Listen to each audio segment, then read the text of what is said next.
James of Majorca unsuccessfully claimed the thrones of the Kingdom of Majorca and the Principality of Achaia from 1349 until his death. He served as king consort of Naples, as such being excluded from government, imprisonment and marriage. James was the son of James III of Majorca and Constance of Aragon. His father was killed at the Battle of Lucia Major in 1349 while attempting to recapture his kingdom, and James IV was taken prisoner by his uncle, Peter IV of Aragon, now pretender to the Kingdom of Majorca and the Principality of Achaia. James was kept in an iron cage in Barcelona until 1362. He then contrived to escape and take refuge with Joanna I of Naples, who had aided his father's last attempt on Majorca. Joanna was then childless, and in need of an heir. She married James on September 26, 1363, at Castel Nuovo,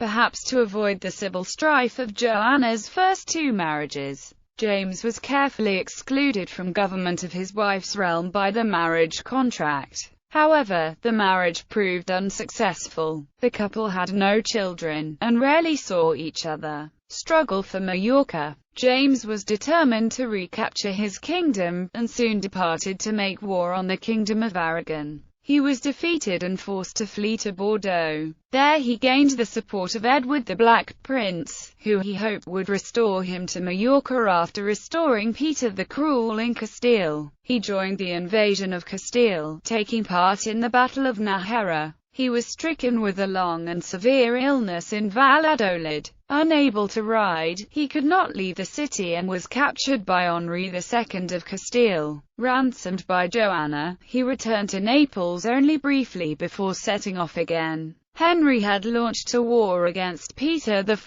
of Aragon, and James hoped to take advantage of this to capture Roussillon and Cerdagne, the mainland portions of his father's realm. However, John of Gaunt procured a truce between Castile and Aragon, and the full weight of the Aragonese forces fell upon James. Defeated again, he fled into Castile, where he died of illness or poison at Soria on 20 January 1375, the 32nd anniversary of his wife's accession. His pretensions to Majorca passed to his sister Isabella, wife of John II of Montferrat. He willed his rights to Achaia to Joanna, who had ruled the remains of the principality since 1373 by cession of her brother-in-law, Philip II of Taranto.